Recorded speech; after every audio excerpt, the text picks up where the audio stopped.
The echo of the gavel had faded hours ago, but the sound still rang in Grace Bennet's ears. It was the sound of a win. A hard, impossible win.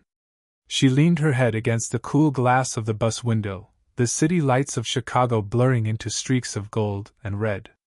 A bone-deep weariness settled into her, but beneath it, a fierce satisfaction burned bright. She had freed Leo, a kid no older than 20, from the jaws of a syndicate that chewed up boys like him for sport. She remembered his face in the courthouse hallway, tears of relief mixing with stark terror. "They won't let this go, Ms. Bennet," he'd whispered, his hands shaking. "The people you embarrassed today, they don't forget." Grace had given his shoulder a firm squeeze, her own confidence a shield. "The law protects everyone, Leo. That's what matters." But now, walking the last few blocks to her apartment, the city felt different. The usual symphony of sirens and distant traffic sounded muted, and the shadows in the alleyways seemed to stretch longer, deeper. A prickle of unease traced its way up her spine. She told herself it was just exhaustion, the adrenaline from the trial finally crashing. She clutched the strap of her worn leather briefcase, her knuckles white. That's when she saw it. A black SUV, parked halfway down the block. It was the kind of vehicle that absorbed light, its tinted windows revealing nothing. It was so out of place on her modest street of brick walk-ups. She kept walking, her gaze fixed forward, but her senses were screaming. She heard the soft purr of an engine turning over. Her heart kicked against her ribs. She didn't look back. She just walked faster, her sensible heels clicking a frantic rhythm on the pavement. 1 block to go. She could almost see the welcoming light of her building's entrance. The SUV pulled away from the curb. It didn't speed. It paced her, a predator shadowing its prey, its movements smooth and deliberate.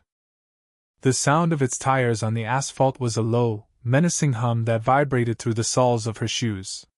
All the legal arguments and courtroom bravado evaporated, leaving only a raw, primal fear. She was no longer Grace Bennet, public defender. She was just a woman, alone on a dark street with something terrible right behind her. She broke into a run. Her briefcase banged against her leg, and a gasp for air tore from her lungs. The building was so close, just a few yards away. Safety. The SUV accelerated with a sudden, terrifying roar. It swerved, mounting the curb and cutting off her path with a squeal of tires. The world dissolved into a blinding white glare as its headlights hit her full in the face. Grace froze, her hand flying up to shield her eyes. Pinned. Trapped like a frightened animal, with the sound of her own ragged breathing loud in the sudden, absolute silence. The click of the passenger door opening was quiet, but it sounded like a gunshot in the silent street. Grace's breath hitched in her throat. She expected a brute, some hulking figure to drag her into the darkness. Instead, the man who stepped out was the opposite of everything she imagined. He was tall and lean, dressed in a dark, impeccably tailored suit that probably cost more than her car. His shoes gleamed under the streetlights as they hit the pavement with a soft, confident sound. He didn't rush toward her. He simply stood by the open door, his hands in his pockets, regarding her with a startling, unnerving calm. His face was all sharp angles and shadows, his dark hair neatly styled. He looked more like a CO than a criminal, but the sheer force of his presence held her captive more effectively than any weapon. "Grace Bennet," he said. His voice was low and smooth, with a gravelly edge that cut through the cold night air. It wasn't a question. She found her own voice, though it came out shaky and thin. "Who are you?" He took a step closer, not menacingly, but with a deliberate slowness that made her skin crawl. "My name is Vincent Ross. The men you embarrassed in court today are my rivals." The name hit her like a physical blow. Vincent Ross. She knew that name. Everyone in Chicago knew that name, whispered in tones of fear and respect. He wasn't just a mobster, he was the mobster, the head of the city's most powerful family. Her blood ran cold. This was worse, so much worse, than she could have ever imagined. "I don't want any trouble," she stammered, the words feeling pathetic and useless. A flicker of something, maybe amusement, maybe respect, crossed his features. You have a rare kind of courage, Miss Bennet. I saw what you did for that boy. But courage has consequences. He gestured vaguely back down the street, into the darkness she had just run from. My men stopped one attempt on you already tonight. The next one will not be so easy to predict. Her mind reeled. One attempt. Tonight. The shadows hadn't just been in her head. The danger was real. It was here. And this man, this terrifying, powerful man, was telling her he had saved her. What do you want from me? She asked, her independence warring with the raw fear that was threatening to swallow her whole. For now, he said, his eyes locking onto hers, I want you to get in the car. I'm offering you protection. Something the law you believe in so fiercely can't possibly provide. It wasn't an offer. It was a command wrapped in the illusion of choice. Every instinct screamed at her to run, to scream, to fight. She was a public defender. She stood for order, for justice. Getting into a car with Vincent Ross was a betrayal of everything she was. But the quiet, deadly seriousness in his eyes told her a truth more potent than any legal statute. If he drove away and left her here, she would not make it to her front door. Her choice wasn't between right and wrong. It was between life and death. Slowly, her limbs feeling heavy as lead, she took a step toward the black SUV. Then another. The interior was dark, smelling of rich leather, and something else she couldn't place, something clean and masculine. She slid onto the seat, the material cool against her skin. Vincent got in after her, moving with an easy grace. He closed the door, and the sound was a heavy, final thud, sealing them inside together. The noise of the city vanished, leaving only a thick, suffocating silence. The engine purred back to life, and the SUV pulled smoothly away from the curb, leaving her old life behind on the empty sidewalk. The condo was less a home and more a statement. It was a vast, cold space of glass and steel perched high above the glittering Chicago skyline. Floor-to-ceiling windows made Grace feel like she was floating in the dark, with the city spread beneath her like a carpet of scattered diamonds. There was no clutter, no photos, no sign that anyone actually lived here. It was a beautiful, sterile fortress, and she was its newest prisoner. Vincent moved through the space with the same quiet authority he'd shown on the street, shrugging off his suit jacket and placing it neatly on the back of a severe-looking leather sofa. Drink? He asked, his back to her as he opened a sleek, dark cabinet. No, Grace answered, her voice tight. She stayed standing near the door, her briefcase still clutched in her hand like a useless shield. She wouldn't get comfortable. She wouldn't accept his hospitality. He poured a small amount of amber liquid into a heavy crystal glass for himself, the clink of ice the only sound in the unnerving silence. He turned to face her, leaning back against the bar. My rivals, the Valentis, are not subtle men. They believe embarrassment must be met with brutality. What you did today was more than an embarrassment. You cost them a great deal of money and influence. Grace's chin lifted. I was defending my client. And you did it well. He conceded, taking a slow sip. Too well. Now they see you as a symbol. A loose end. Putting a bodyguard on you would be like painting a target on your back. They would see it as a challenge from me, and they would escalate until one of you is dead. His words were calm, measured, delivered as if he were discussing a business merger. The casual way he said the word dead sent a fresh wave of ice through her veins. So what is this? She demanded. Am I your hostage? No, he said, setting his glass down with a soft click. You're my solution. He walked over to a marble table that sat like an altar in the center of the room. From a drawer, he produced a thick document bound in a dark blue folder. He slid it across the polished surface. It stopped just inches from her.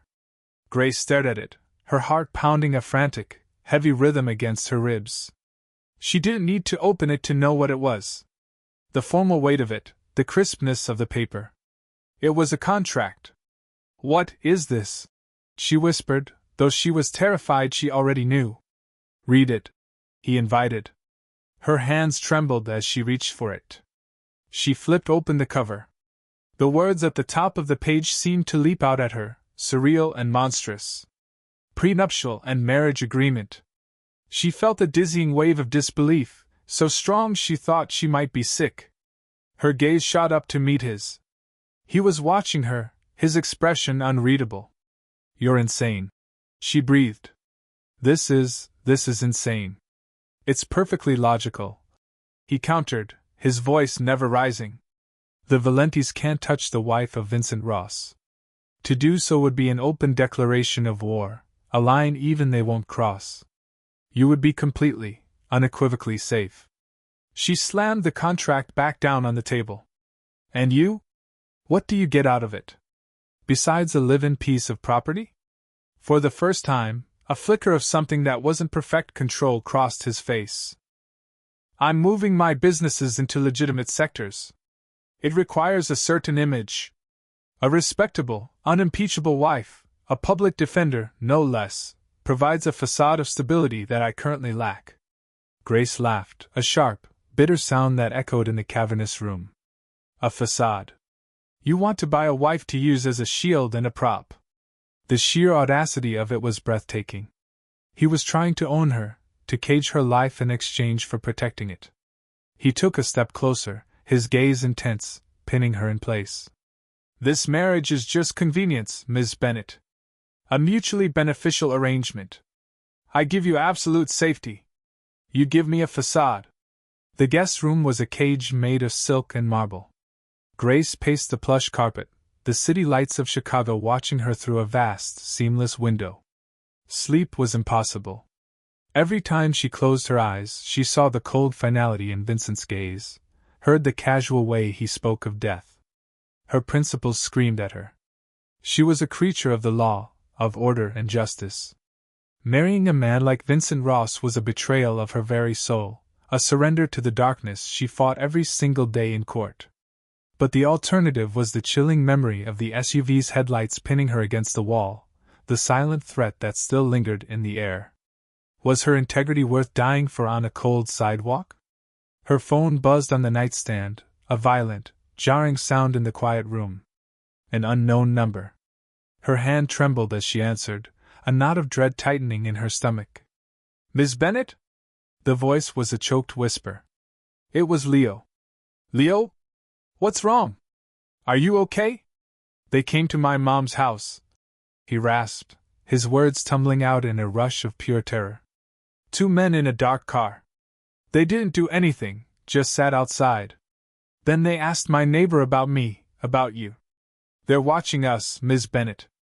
Because of me. Because of what you did for me."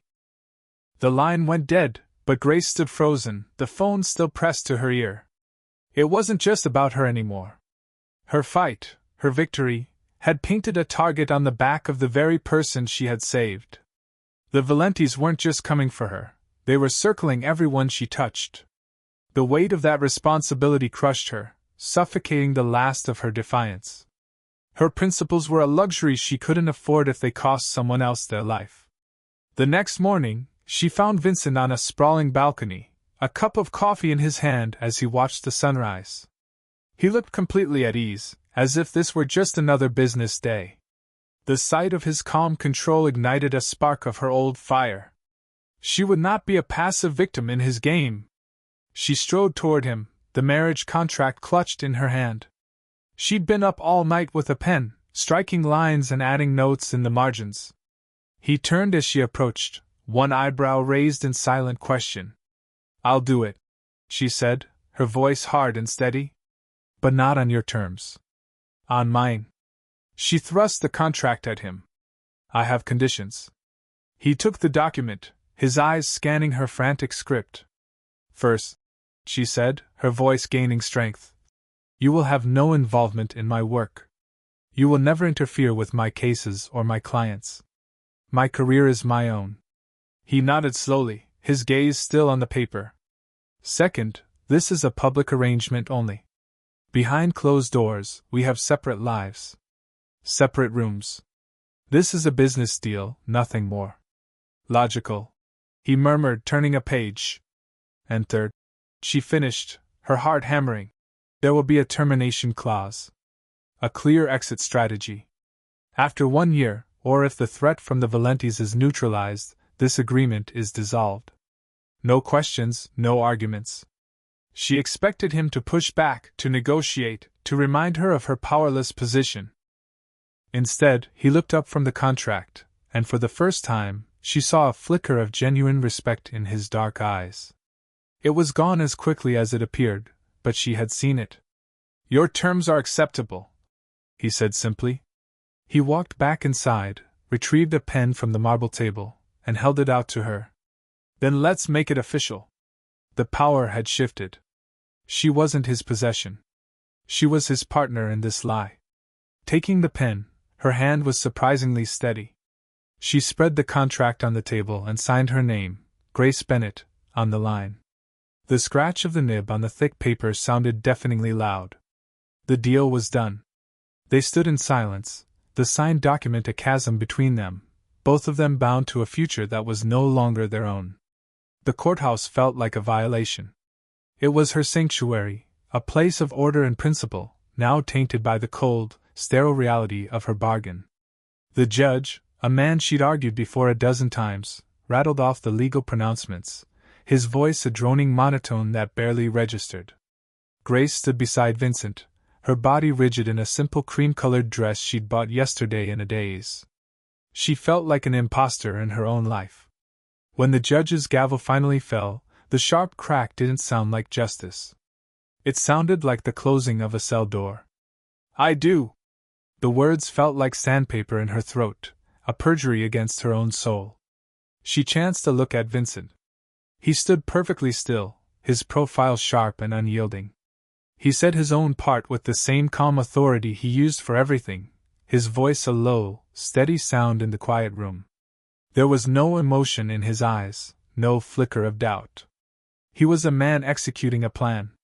They walked out onto the courthouse steps, the gray Chicago sky pressing down on them. A single black SUV waited at the curb, a silent, imposing beast. As Vincent opened the rear door for her, she felt a strange sense of déjà vu. This was where it all began, and where her old life officially ended. The ride was silent, the space between them thick with unspoken agreements, and the sheer weight of what they had just done. He didn't look at her.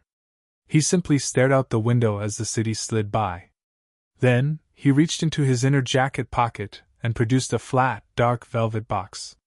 He didn't offer it with any ceremony. He just placed it on the leather seat between them. A transaction. Grace stared at it. "What is it?" "A gift," he said, his tone neutral. "A husband should give his wife a gift." Her fingers felt numb as she opened the box. Lying on a bed of white silk was a single strand of pearls. They were flawless, glowing with a soft, internal light. They were the most beautiful things she had ever seen. And they felt like a collar. A beautiful, expensive leash. "They're a lot," she managed to say, her voice thin. "Put it on," he said.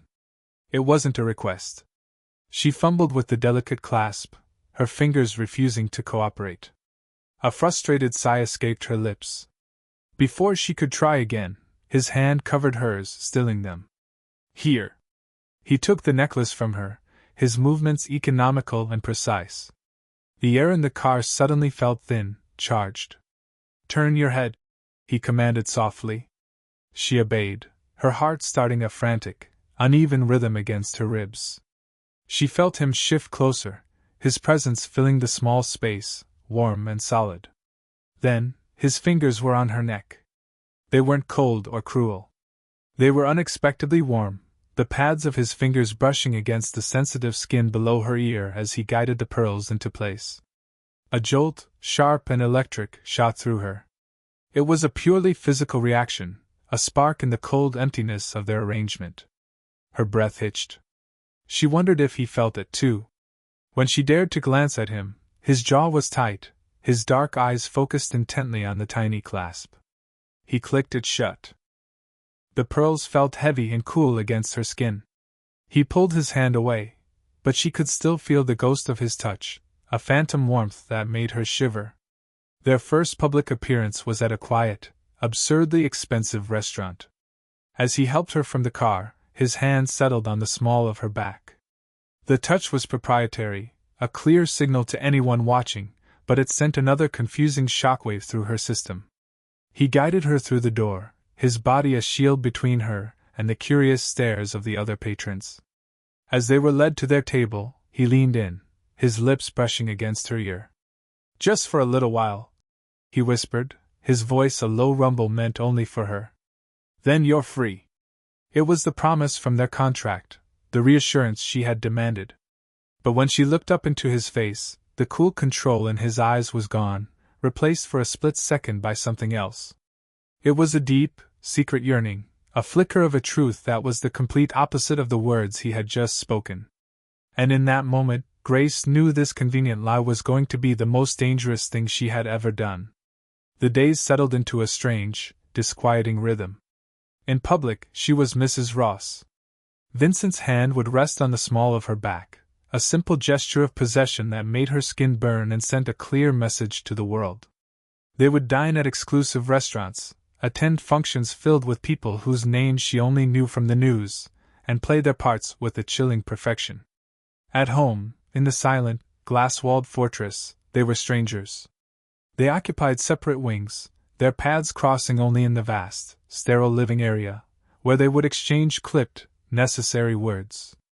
The pearl necklace was a constant, cool weight against her throat, a beautiful reminder of her bargain. One evening, scrolling through news on a tablet, she saw the name for the first time. Marco Valenti. His face was splashed across the screen, a flashy, arrogant smile plastered beneath a headline about a nightclub brawl that had spilled into the street. The article called him a flamboyant entrepreneur, with suspected ties to organized crime. It described him as volatile, a man known for his explosive temper and public displays of wealth. He was the opposite of Vincent's cold, disciplined control. He was the chaos to Vincent's order. And he was the reason she was living this lie. A few nights later, Vincent took her to a quiet, ridiculously authentic Italian restaurant he owned in a gentrified part of the city. The front was a bustling, legitimate business. It was part of the facade. Part of his plan. Halfway through their meal, a man in a dark suit approached their table and whispered something in Vincent's ear. Vincent's expression didn't change, but a stillness came over him. "Excuse me for a moment," he said to Grace, his voice smooth as ever. "Business." He rose and followed the man toward the back of the restaurant. Grace sat alone, the silence at the table feeling more profound than before. She felt a restless energy hum under her skin. She couldn't just sit here like a prop. Pushing her chair back, she decided to find the restroom. She walked past the busy kitchen, the scent of garlic and basil hanging in the air. She took a wrong turn down a quiet, wood-paneled hallway. At the very end was a heavy oak door, unmarked. It was slightly ajar. She heard voices from within. One of them was Vincent's. It was a voice she was coming to recognize, but this version was different. It was harder, colder, stripped of any pretense of civility. Curiosity, a dangerous and familiar impulse, made her inch closer. She peered through the narrow opening. The room was a hidden speakeasy, all dark wood and leather. Vincent stood at the head of a table, surrounded by 3 other men who watched him with absolute, unwavering focus. This was not the polished businessman. This was the Mafia boss. "He sent flowers to my wife's old office," Vincent said, his voice a low, lethal hum that vibrated through the door. "A bouquet of lilies." Grace's blood ran cold. Lilies. Funeral flowers. "It was a message," Vincent continued, his hands resting flat on the table. "So we will send one back. Find his shipping interests. I don't want his trucks burned or his men hurt. I want them to disappear. Find the regulators he's paid off and give them a reason to suddenly grow a conscience. I want Marco Valenti to wake up and find his entire distribution network has vanished overnight. I want him to bleed money until he can't afford to buy a weed for his own grave." He wasn't shouting. He wasn't angry. He was calm. It was a calm that was 1,000 times more terrifying than Valenti's explosive rage. He was issuing a death sentence, not to a man, but to an empire. This was his power. Not brute force, but a surgical, devastating precision. A wave of dizziness washed over Grace. She stumbled back from the door, her hand flying to her mouth to stifle a gasp. The fear was sharp and real, a knife in her gut. This was the man she had married. The monster she had bargained with. But beneath the terror was something else, something dark and shameful. A thrill. A terrifying fascination with the sheer, absolute power he wielded. The same power that was now her shield. She fled back down the hallway, her heart hammering against her ribs. She was back at the table before he was, her hands trembling as she picked up her water glass. When Vincent returned, the monster was gone. He was once again the calm, controlled man she knew. He slid back into his seat, the mask of civility perfectly in place. "Is everything all right?" he asked, noticing the tremor in her hand. She looked at him, really looked at him, and saw both men at once. The protector and the predator. The man who had gently fastened a string of pearls around her neck, and the man who could dismantle a rival's life with a few quiet words. "Yes," she lied, her voice barely a whisper. "Everything is fine." The charity gala was a sea of glittering diamonds and whispered power. Grace felt like she was playing a part in a movie she hadn't auditioned for. The borrowed silk dress felt like a costume, and the pearl necklace was a constant, cool weight against her throat. Vincent stood beside her, a pillar of dark, quiet intensity in his tuxedo. His hand rested on the small of her back, a proprietary gesture that was both a comfort and a cage. He was scanning the room, his eyes missing nothing, and she knew he wasn't looking for friends. Then she saw him. Across the grand ballroom, holding a glass of champagne, was Marco Valenti. He was exactly as he looked in the papers, flashy, with a smile that never reached his cold, predatory eyes. He was staring directly at them. At her. A chill that had nothing to do with the air conditioning snaked down Grace's spine. Vincent's hand tightened on her back, a silent acknowledgement. He had seen him, too. The air grew thick with tension.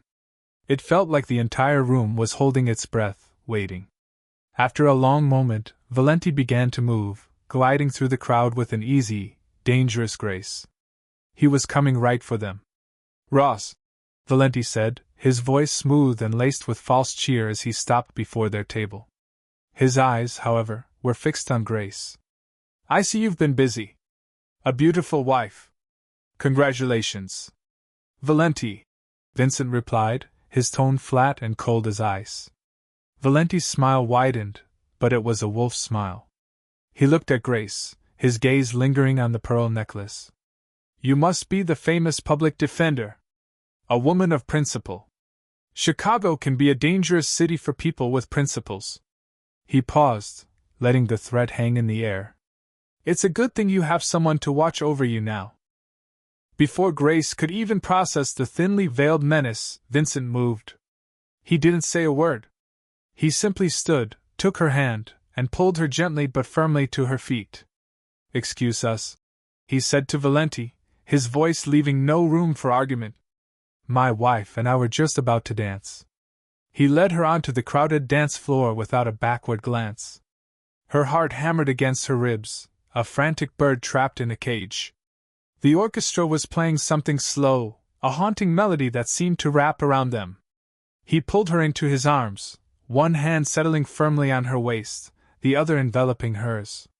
They began to move, a slow, formal sway. "He's still watching," Vincent murmured, his voice a low rumble against her ear. "We have to make this look real. Follow my lead." Grace looked over his shoulder and saw Valenti, his eyes narrowed, a storm brewing in his expression. She turned her attention back to Vincent, her gaze meeting his. The professional mask was gone. In its place was a raw, protective intensity that stole her breath. He lowered his head, and for a terrifying second she thought he was going to say something else. But he didn't. He kissed her. It started as a performance. His lips were firm, possessive, a clear and public claim for everyone, for Valenti, to see. It was an act of war disguised as an act of love. Grace's mind screamed that this was part of the contract, part of the facade. But then, something shifted. His hand slid from her waist up her back, pulling her flush against the hard lines of his body. The pressure of his lips softened, deepened. The kiss was no longer a performance. It was a confession. The world dissolved. The music, the crowd, the glittering lights, it all faded into a distant hum. There was only the solid warmth of him, the shocking tenderness of his mouth on hers, the scent of his skin. It was a kiss charged with weeks of unspoken tension, of shared danger and forced intimacy. It tasted of whiskey and secrets, and a desperate, undeniable longing that she felt mirrored in her own soul. When he finally pulled back, they were both breathless. They stared at each other under the opulent chandeliers, the music swelling around them. The lie was gone. The contract, the convenience, the carefully constructed walls between them, they had all been obliterated in a single, devastating moment. The look in his eyes was one of stunned discovery, as if he just unearthed a truth he had never intended to find. And Grace knew her own face reflected the same terrifying realization.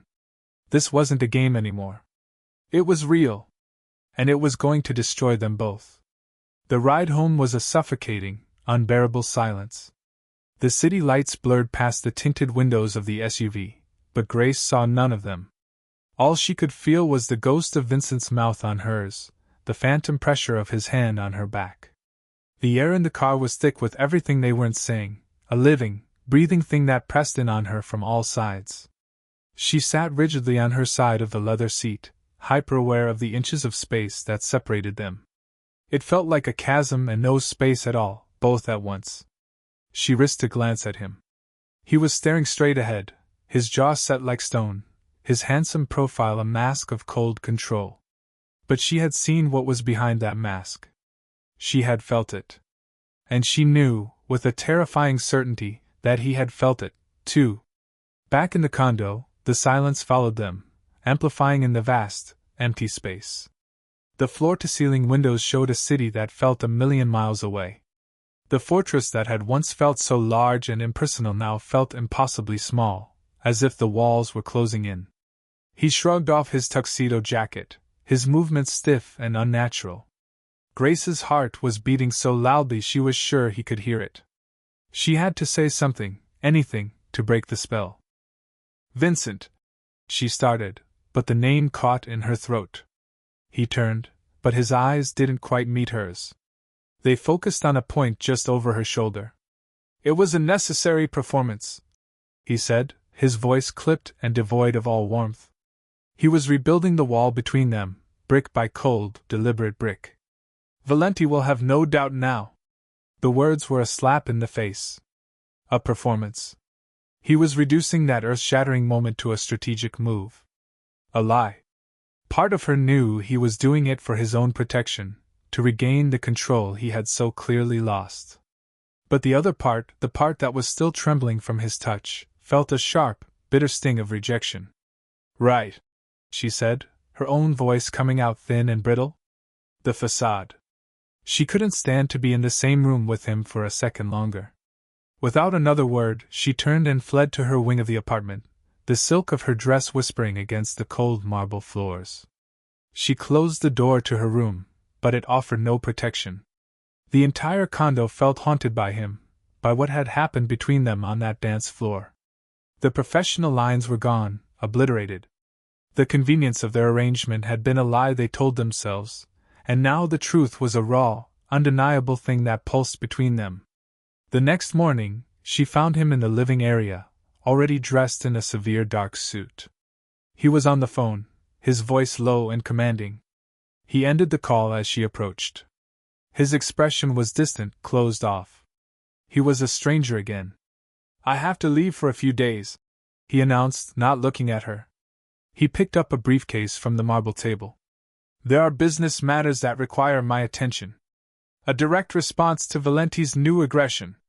He was using Valenti's name as a shield, a reminder of their contract, of the cold, hard reason she was here. He was trying to reset the terms, to pretend that kiss had never happened. "When will you be back?" The question slipped out before she could stop it, sounding needier than she intended. "When it's handled," he said. And then he was gone. The front door clicked shut behind him, the sound echoing through the silent apartment. Grace stood alone in the vast, empty space. The silence was different now. It wasn't tense anymore. It was a hollow, aching void. She walked through the rooms, the city skyline watching her like a silent witness. This place, this beautiful cage, was supposed to be her sanctuary, the price of her safety. But without him in it, it offered no comfort at all. She realized with a sudden, gut-wrenching clarity that the silence wasn't the thing she was afraid of. His absence was. The thought of the threats outside, of Marco Valenti and his men, was a distant, faded fear. The new terror, sharp and immediate, was the thought of Vincent not walking back through that door. And that scared her more than anything. The silence in the condo was a living thing. It seeped into the marble floors and clung to the glass walls. With Vincent gone, the space felt impossibly vast and empty, a beautiful tomb floating above a city that no longer felt like hers. Grace couldn't breathe in that silence. She needed to escape, to remember who she was before her life became a transaction written on expensive paper. She needed her office. The moment she walked in, the familiar scent of old books, cheap coffee, and overworked justice filled her lungs. Her desk was a chaotic mess of files and legal pads, a stark contrast to the sterile perfection of Vincent's world. This was her territory. Here, she wasn't Mrs. Ross, a prop in a dangerous game. She was Grace Bennett, public defender. She ran her hand over a small wooden gavel she used as a paperweight, its smooth, solid weight a comforting anchor. This was real. This was what she fought for. To drown out the memory of a kiss that had shattered her resolve, she buried herself in work. She pulled the thickest, most hopeless-looking file from the pro bono stack. An eviction case. A single mother, Maria, being forced out of her apartment by a faceless property management company that had recently bought the building. It was a classic David and Goliath fight, the kind that fueled her. For the first time in days, she felt a flicker of her old self. She spent the next 2 days drowning in paperwork, chasing down building permits and filing motions. It was a relief to focus on legal statutes instead of the unspoken tension that had consumed her. She worked late into the night, the city lights outside her window the only company she had. The condo, with its ghost of his presence, was the last place she wanted to be. She was deep into the property management company's financial records, her eyes gritty with exhaustion, when she saw it. Tucked away in a long list of routine wire transfers for maintenance and taxes was an anomaly. A single, large payment from a shell corporation. The name seemed to leap off the page, cold and familiar. Viridian Holdings LLC. Grace's breath caught in her throat. She sat bolt upright in her chair, the fatigue vanishing in a sudden, icy rush of adrenaline. She knew that name. Her heart began to hammer against her ribs, a frantic, panicked rhythm. She scrambled to her file cabinet, her hands shaking as she pulled out the thick, worn folder from Leo's case. The case that had started everything. She spread the documents across her desk under the harsh glow of her lamp, her fingers flying through pages of evidence and witness statements. And then she found it. A list of financial entities connected to the syndicate she'd faced in court. Vincent's rivals. And listed among a dozen other faceless corporations was Viridian Holdings LLC. It made no sense. Why would a shell company used by Marco Valenti's organization be making a payment to a small-time property firm trying to evict a single mother? The two worlds shouldn't touch. It was a loose thread, a detail so small and out of place that anyone else would have dismissed it as a clerical error. But Grace knew better. In her world, and especially in Vincent's, there were no coincidences. A fierce, sharp clarity cut through the emotional chaos that had clouded her mind for days. The fear, the confusion, the terrifying longing for a man she shouldn't want, it all receded. In its place was the familiar, exhilarating thrill of the hunt. She was a lawyer. She followed the evidence. And this single, inexplicable name was a trail of breadcrumbs leading somewhere dark. She had no idea where it would take her, but for the first time since Vincent had left, she felt a sense of control. She had found a thread. And she was going to pull it until the whole thing unraveled. The single thread of Viridian Holdings became an obsession. For the next 48 hours, Grace's world shrank to the glowing screen of her computer and the four walls of her small office. She worked with a feverish intensity, fueled by stale coffee and a growing sense of dread that coiled in her stomach. The condo was a distant memory. This hunt was the only thing that felt real. She was a lawyer again, a good one, and she was following the money. She spent hours scouring digital databases and cross-referencing corporate filings. Viridian Holdings was a ghost, a phantom company designed to move money and disappear. The listed directors were nobodies, names with no digital footprint, likely paid to be puppets. The address was a post office box in a neighboring state. Every path she took led to a dead end, a perfectly constructed wall of legal fiction. It was brilliant, and it was infuriating. Late into the second night, staring at the screen until the letters blurred together, she stopped thinking like a lawyer and started thinking like a criminal. You could fake names, fake addresses. But there was one thing you couldn't easily fake: the legal signature that brought the company into existence. Someone had to sign the original incorporation documents. Someone with a license to practice law. Her fingers flew across the keyboard, her heart pounding a frantic rhythm against her ribs. She pulled up the State Bar's archived records, a deep, dusty corner of the internet most people never saw. She typed in the corporate ID for Viridian Holdings. A scanned PDF, grainy and old, materialized on her screen. Her eyes darted to the bottom of the last page, to the signature line for the registering attorney. The name hit her like a physical blow. The air left her lungs in a silent rush. It wasn't some unknown lawyer from a shady, strip mall firm. The signature was elegant, familiar, a confident loop of ink she had seen on her own employment contract. Arthur Vance, senior partner. Grace recoiled from her desk as if the screen had burned her. Arthur Vance.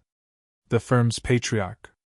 The man with the corner office and the kind, crinkly eyes who had personally hired her, who spoke at every holiday party about their firm's unwavering commitment to justice.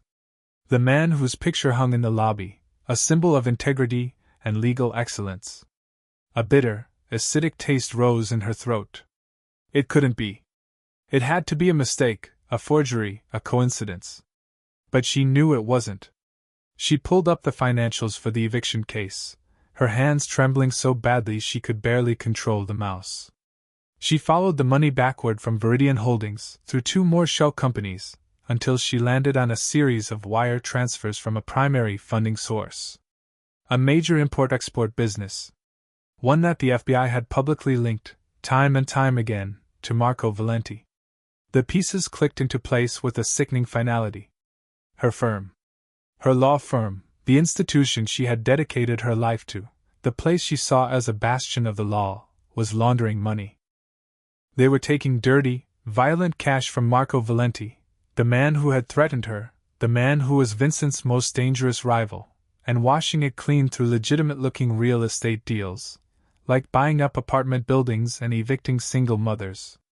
The walls of her office, once her sanctuary, suddenly felt like a cage. The entire foundation of her world crumbled to dust. The good guys and the bad guys, the clear lines she had built her life around, had been a lie. The institution she trusted was corrupt to its core, and the Mafia boss she married was the only one protecting her from it.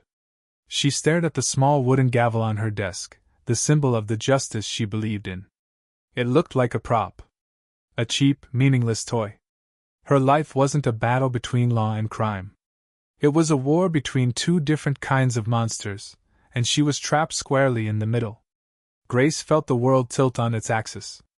Her office, once her sanctuary, now felt like a crime scene. The names on the documents, the signature of her mentor, the whole corrupt, rotten truth, it was a poison that had seeped into everything she had ever believed in. For a long, silent moment she just stared at the proof scattered across her desk, her mind a numb, roaring void. The law hadn't protected Leo. She had. And in doing so, she had stumbled into a darkness far deeper than she could have imagined, a darkness that wore a suit and tie and spoke of justice. Her first instinct, the one drilled into her by years of law school and a fierce belief in the system, was to go to the authorities. The FBI? The district attorney? But the thought died before it could fully form. How could she trust them? Her own firm, a pillar of Chicago's legal community, was in bed with the mob. Who knew how deep the rot went? Who else was on Valenti's payroll?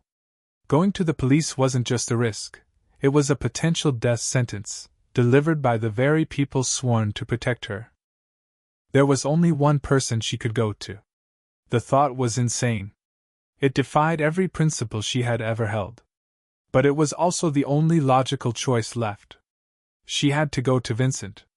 He was a monster, yes, but he was a monster with a vested interest in her survival. More than that, he was the only person who hadn't lied to her. She swept the damning papers into her briefcase, her movements sharp and decisive. The drive back to the condo was a blur. She moved on pure, cold adrenaline, her shattered ideals replaced by a grim, terrifying purpose. When she used her key to enter the apartment, she found him standing by the floor-to-ceiling windows, staring out at the city lights. He turned as she entered, his expression unreadable, the walls of his control firmly back in place. He had only just returned. "You're back," he stated, his voice a low, neutral rumble. Grace didn't answer. She walked straight to the marble table, the altar where she had signed her life away, and emptied the contents of her briefcase onto its polished surface. Papers scattered across the cold stone. Bank statements, corporate filings, the damning signature of Arthur Vance. Vincent watched her, his eyes narrowed, a flicker of surprise breaking through his composure. He walked over to the table, his gaze dropping to the documents. He picked up the first page, then the second. A deep, dangerous stillness settled over him as he absorbed the information. Grace's heart hammered against her ribs. She had just handed a loaded gun to the most dangerous man she knew. He could use this to start a war that would paint the streets of Chicago red. She had either made the smartest decision of her life, or the deadliest mistake. He read in silence for several long minutes, his jaw tightening with each page he turned. When he was finished, he carefully stacked the papers into a neat pile. He didn't look at her. He looked at the evidence. "You brought this to me," he said, his voice quiet, almost a whisper. It wasn't a question. It was a statement of disbelief. "The police, my firm. I can't trust anyone," she said, her voice shaking slightly. "Except you." The admission hung in the air between them, raw and vulnerable. Vincent finally lifted his gaze to meet hers. The cold control was gone, replaced by a dark, swirling intensity that made her breath catch. He saw it all. The betrayal she felt, the danger she was in, the impossible choice she had made to trust him over her entire world. He looked from her face back to the papers. "This is enough to bury him. To start a war that would tear this city apart." This was it. The moment of truth. Grace held her breath, waiting for the order, for the call to his men, for the violence she had witnessed in the speakeasy to be unleashed. But Vincent did something else. He shook his head, a slow, deliberate movement. "No." He looked back at her, and his eyes held a truth she had never expected to see. "Valenti is a relic. He deals in death. He burns things, he breaks people. It's all he knows." He gestured around the vast, sterile condo, at the glittering city beyond the glass. "I'm trying to build a legacy. You don't build a legacy with bullets and bodies. You build it with power, with influence, until your enemy's old-world tactics become obsolete." He tapped the neat stack of papers with one long finger. "You don't start a war with this. You end one." The word hung in the air between them, a shield against the violence she had feared. "No." Grace felt a wave of relief so profound it almost buckled her knees. He wasn't the monster she'd glimpsed in the speakeasy, not entirely. He was something far more complex, more dangerous. He was a builder, and she had just handed him the perfect set of tools to demolish his rival's foundation. The tension in the room didn't vanish. It transformed. The invisible wall that had separated them since the kiss dissolved, replaced by a shared, electric focus. For the first time, they weren't on opposite sides of a contract. They were on the same side of a war. Vincent moved from the table and began to pace, his mind clearly working, processing the new landscape she had revealed. "My people can use this," he said, thinking aloud.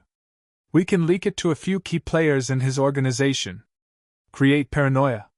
We can blackmail Vance, force him to drain Valenti's accounts from the inside." Grace watched him, her own mind racing. His plan was from his world: shadows, threats, and leverage.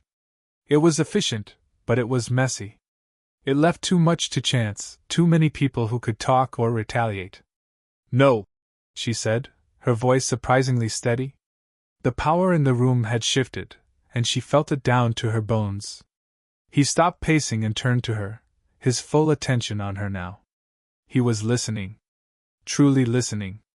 "Your way still risks a war," she explained, stepping closer to the table, claiming the space as her own. "Blackmail is loud. It creates angry, unpredictable loose ends. We need to be smarter. We need to use a different kind of weapon." He raised a single, questioning eyebrow. "We don't go to the Chicago PD," she began, laying out her strategy, the words coming fast and clear. "The department is a sieve. Valenti could have a dozen cops on his payroll. We don't even go to the FBI's organized crime unit. An investigation that big would be a bomb, and the shrapnel could easily hit you." She saw a flicker of respect in his eyes, a silent acknowledgement that she understood the precarious balance of his world. "We go over their heads," she said, her voice dropping with intensity. "We leak this, anonymously, to the federal financial regulators. The SEC. The Treasury Department. The people who hunt white-collar criminals." She tapped the bank statements. "To them, this isn't a mob war. It's a clean, simple case of money laundering. They won't come in with guns blazing. They'll come in with subpoenas and court orders. They'll freeze his assets. They'll seize his accounts. They will surgically remove Valenti's financial heart, and he'll be dead before he even knows he's bleeding." She looked at him, her heart hammering, her entire plan laid bare. It was a high-stakes legal maneuver, using the system she once revered as a precision weapon. Vincent was silent for a long moment, his dark eyes searching hers. He wasn't looking at her like a wife, or a problem, or a facade. He was looking at her like a strategist. An equal. A slow, dangerous smile touched the corners of his mouth. It was the first genuine smile she had ever seen from him, and it did more to steal her breath than the kiss ever had. "A surgeon's cut," he murmured, a deep admiration in his voice. "No bullets, no bodies. Just paper." He walked back to the table and stood beside her, their shoulders almost touching as they both looked down at the scattered documents. "It's brilliant." The word coming from him was a heady rush, more intoxicating than any champagne. He was right. It was brilliant. And it was theirs. Theirs together. "There's just one problem," he said, his voice a low hum beside her. "An anonymous tip with digital copies is good. But to make it move fast, to make it undeniable, they'll need the original, physical evidence." He looked from the papers up to her. The files locked in Arthur Vance's office. Grace's blood ran cold, but a thrill, sharp and terrifying, shot through her. She knew what he was going to say before he said it. "Our plan needs a first step," he continued, his gaze locking with hers. "And that step is a heist." She met his stare without flinching. They weren't just husband and wife in a lie anymore. They were partners. And they were about to break the law together. The Chicago courthouse loomed before them, a monolith of stone and shadow against the inky night sky. By day, it was Grace's sanctuary, a temple of order and law. Tonight, it was a fortress they had to breach. Standing beside Vincent in the cold, empty street, she felt a wave of nausea. It felt like a sacrilege, a betrayal of everything she was. She was about to break into the very heart of the system she had sworn to uphold. "Second thoughts?" Vincent asked, his voice a low murmur beside her. He wasn't looking at the building. He was looking at her, his gaze sharp and knowing in the dim light. Hundreds of them, she admitted, her voice tight. Good, he said, a surprising softness in his tone. It means you still know which lines you're crossing. He gave a subtle nod toward a service entrance tucked away in a dark alcove. Stay close. He moved like a shadow, a creature born of the darkness. Grace's heart hammered against her ribs as she followed, her sensible shoes feeling clumsy and loud on the pavement. He stopped at the heavy steel door, pulling a small leather case from his pocket. She watched, mesmerized, as his long, deft fingers worked with a set of thin metal picks.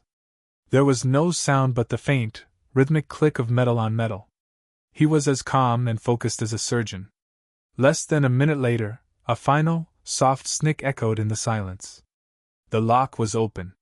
The air inside was cool and still, thick with the scent of old paper and floor wax. The emergency lights cast long, distorted shadows down the cavernous hallways. Every creak of the building, every distant city sound, felt magnified and menacing. Which way? Vincent whispered, his presence a warm, solid shield at her back. This was her territory. He had the skills to break in, she had the map. Third floor, she breathed, her voice barely audible. North wing. His office overlooks the rotunda. They moved through the darkened halls of justice like ghosts. Grace led the way, her knowledge of the building's layout guiding them through the labyrinth of corridors. Vincent moved behind her, a silent, watchful predator, his eyes constantly scanning the shadows, his senses alert to any sign of danger. The weight of what they were doing pressed down on her. They were criminals here, trespassers in a sacred space. As they rounded a corner, Grace froze. A faint beam of light was sweeping across the marble floor at the far end of the hall. A security guard. Making an early round. Before a gasp could even escape her lips, Vincent's arms snaked around her waist. He pulled her backward into a deep, recessed doorway, pressing her body flush against the cold stone wall. His other hand came up to cover her mouth, gently but firmly. He pressed his body against hers, shielding them both in the sliver of absolute darkness. Grace's world narrowed to the frantic beat of her own heart and the solid, living warmth of the man in front of her. She could feel the steady rhythm of his breathing, smell the clean, masculine scent of his clothes. The footsteps grew louder, the guard's keys jingling softly. He was getting closer. The fear was a sharp, metallic taste in her mouth, but tangled up with it was something else, something terrifyingly electric. The danger, the intimacy of their forced closeness, the feel of his hand on her skin. It was a dizzying, potent cocktail. The footsteps passed their hiding spot and faded down the hall. Vincent didn't move for a long, breathless moment. He slowly lowered his hand from her mouth, his fingers brushing her lips. His eyes, dark pools in the shadows, held hers. The raw, protective intensity in his gaze said more than words ever could. In that silent, stolen moment, the last of her reservations burned away. They were in this together. Completely. He led her the rest of the way to Vance's office. The lock on this door took him even less time. The office was opulent, a shrine to a man's ego, dominated by a massive mahogany desk. While Vincent stood watch at the door, Grace went to work, her hands surprisingly steady. She ignored the smiling family photos on the credenza. She knew exactly where he'd keep the real files. Not in the main cabinet, but in a small, hidden safe behind a framed law degree. She'd seen him use it once. "The combination is his daughter's birthday," she murmured. The safe clicked open. Inside was a single, thick ledger. She pulled it out, her fingers trembling slightly as she opened it. Columns of names, dates, and figures. It was all there. The entire money laundering operation, detailed in Vance's own meticulous handwriting. She held up the ledger, her eyes finding Vincent's across the dark room. He gave her a single, sharp nod. The trust that passed between them in that look was absolute, forged in shared danger and sealed in broken laws. They had the weapon. Now they just had to get out alive. They stepped out of the office and into the vast, echoing space of the grand rotunda. Grace clutched the ledger to her chest, its solid weight a terrifying, thrilling reality. They were almost out. They had the weapon. A few more shadowed hallways and they would be back in the night, free. She looked at Vincent, a silent message of victory passing between them in the dim light. Then, the world exploded in a blaze of white. Every light in the rotunda flickered on at once, the sudden, brilliant glare blinding. Grace flinched back, her hand flying to her eyes. When she could see again, her blood ran cold. They weren't alone. On the balcony that circled the upper level, figures stood silhouetted against the light. And walking down the grand marble staircase, his expensive shoes clicking with theatrical slowness, was Marco Valenti. He wasn't flanked by thugs, but by two men in sharp suits. He smiled, a wide, predatory slash in the harsh light. "Leaving so soon, Ross?" Valenti called out, his voice echoing in the cavernous space. "I believe you have something that belongs to me." They were trapped. Utterly and completely. A leak. Someone had betrayed them. Instinct took over. Vincent moved so fast he was a blur, stepping in front of Grace, shielding her with his body. He was a cornered wolf, his posture shifting into something lethal and ready.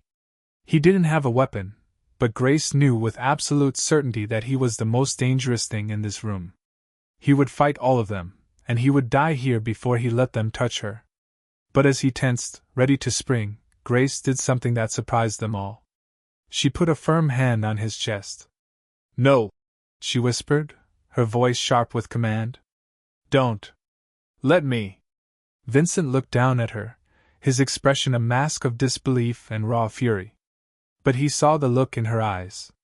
It wasn't fear. It was ice-cold resolve. He hesitated, the war inside him visible on his face. He trusted her. Grace stepped out from behind him. She stood alone in the center of the marble floor, the ledger held in her hands. She felt the weight of every eye in the room on her, a public defender holding the fate of two crime families in a book. She lifted her chin and met Valenti's smug gaze. "This isn't his to give you, Marco," she said, her voice clear and steady, ringing with the authority she usually saved for a courtroom. "It's mine." Valenti laughed, a short, ugly sound. "You've got courage, I'll give you that. Now give me the book before my associates have to get their hands dirty on that pretty dress." "You think this is about a book?" Grace countered, a cold smile touching her lips. "This book is just paper. A confirmation. The real evidence was sent to a trusted journalistic source 3 hours ago." She let the words sink in. "It's set to release automatically in the morning. Unless I stop it with a code. A code that I will not give if I am harmed, or if my heart stops beating for any reason." Valenti's smile faltered, a flicker of uncertainty in his eyes. "And you know what the story is about?" Grace continued, taking a step forward, her voice cutting through the silence. "It's not about mobsters. It's about white-collar crime. It's about a respected law firm laundering money. It will trigger a federal investigation, Marco. Not from the cops you have on your payroll, but from the SEC. They will freeze every asset you have. They will crawl through every shell corporation you own.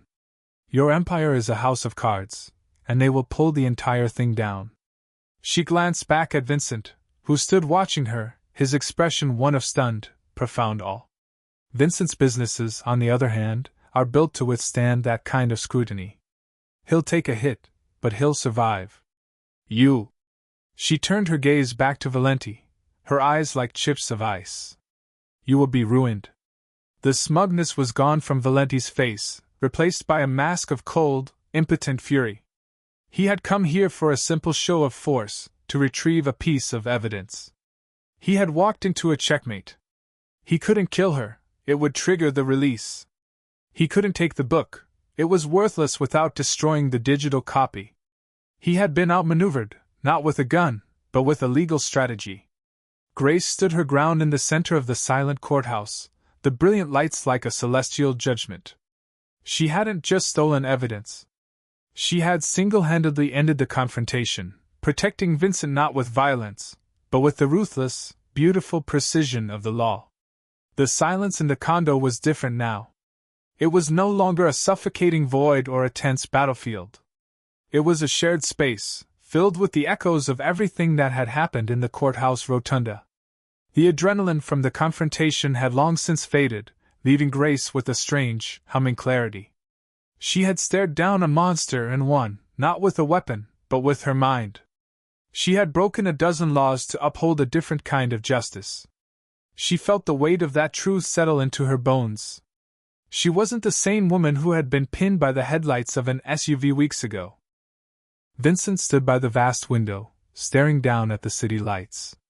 He hadn't said a word since they'd returned, but his silence was no longer a wall. It felt contemplative, heavy with unspoken awe. Grace watched him, her heart beating a slow, steady rhythm. The news had already broken. A massive federal investigation had been launched into several of Chicago's most prominent financial institutions. Arthur Vance had been taken into custody. Marco Valenti's assets had been frozen. His empire was already crumbling, just as she had predicted. The threat was gone. Neutralized. Finally, he turned from the window. His dark eyes found hers, and the look in them was raw, stripped of all pretense. He saw her, not as a public defender or a convenient wife, but as the woman who had stood in the heart of the law and saved him. He walked to the marble table, the place where their lie had been signed into existence. He opened a drawer and pulled out the thick, dark blue folder. Their wedding contract. He placed it on the table between them, the sound unnervingly loud in the quiet room. "Our deal is done, Grace," he said, his voice low and heavy with a resignation that tore at her. "The threat is gone. You're free." The words hit her with the force of a physical blow. Free. It was the word she had clung to, the end goal, the light at the end of the tunnel. Freedom was her prize for surviving this impossible bargain. But looking at the contract, at the man who was offering her an escape, the word tasted like ash in her mouth. Freedom meant walking out that door. It meant leaving him. It meant returning to a life that no longer fit the person she had become. She stared at the document that had bound them together. It was a symbol of her cage, a reminder of the deal she'd made out of fear. But it had also been their beginning.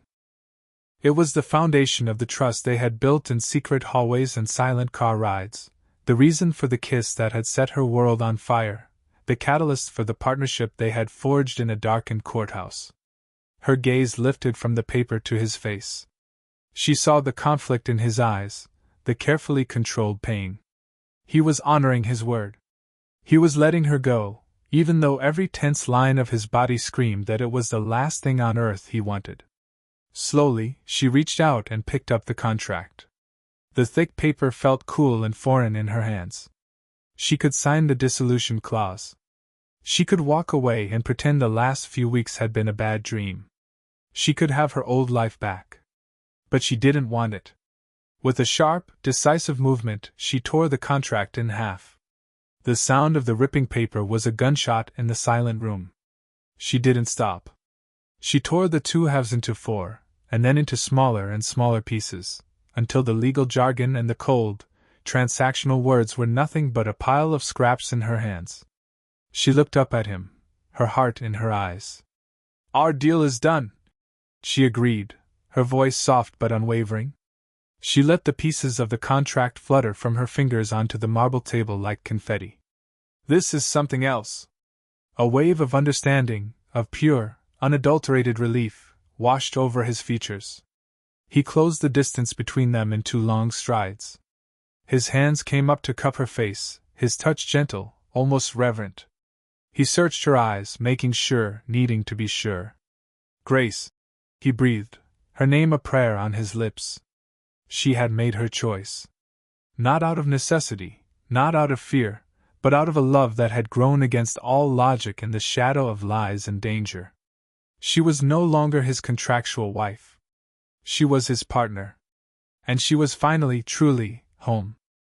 6 months later, the sun was bright and warm, a stark contrast to the cold Chicago shadows where her new life had begun. Grace stood on a newly constructed stage, a pair of oversized scissors in her hand, facing a small crowd of reporters, community leaders, and hopeful clients. The crisp scent of fresh paint and possibility hung in the air. Behind her, bold letters on the glass entrance read, "The Bennett and Ross Center for Legal Aid." Her name and his. A partnership made public, etched in steel and glass. She looked out at the faces in the crowd, her heart full. This place, this beautiful brick building dedicated to providing justice for those who couldn't afford it, was a dream made real. It was her principles funded by his power, a fusion of their two worlds into something strong and good. Her gaze found him standing near the front, just off to the side. Vincent wasn't lurking in the background. He was here, in the full light of day, dressed in a perfectly tailored suit that couldn't hide the quiet pride in his eyes.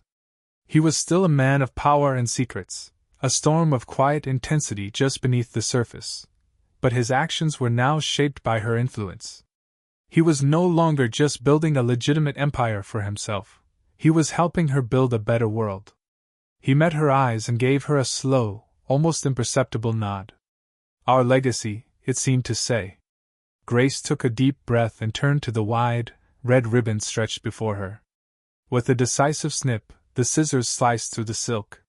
The crowd erupted into applause, the sound a joyful, hopeful roar. As the camera flashes popped around her, Vincent moved from the crowd and came to stand by her side. He didn't say a word.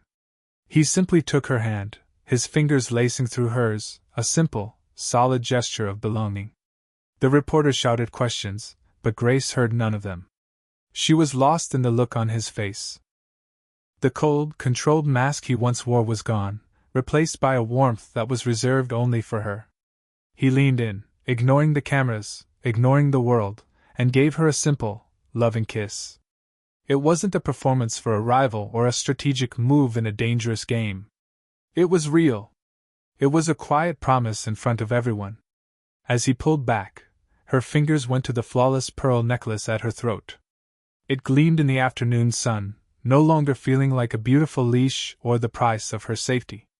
It was a cherished gift, a symbol of the man who had bargained for her life and ended up giving her his heart. It was a reminder that their beginning, born of fear and convenience, had somehow blossomed into this. They stood side by side, a powerful lawyer and a reformed Mafia boss, watching the first clients walk through the doors of the center. Vincent's hand was a firm, steady presence at the small of her back. Grace leaned into his touch, a silent understanding passing between them. They had forged a new kind of truth from a foundation of lies, building an unconventional but unbreakable love against all logic. They were no longer bound by contract, but by something far stronger. They were partners by choice. If you enjoyed the video, tell us where you're watching from and subscribe to the channel to keep up with our content.